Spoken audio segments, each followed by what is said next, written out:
Un tad 400 metri barjeras skrējiens ir sācies.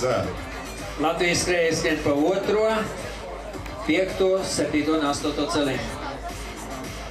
Pa 3. arī vēl, jā. Tātad 5 Latvijas skrējēji šajā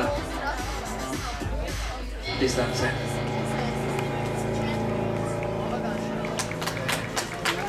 Un to mēs redzēsim un uzzināsim arī uzvarētāju.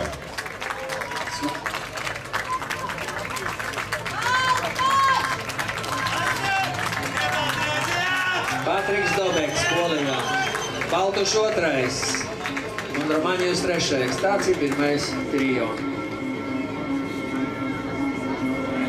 Rīgas kausa rekords 49,73 pieder Amerikas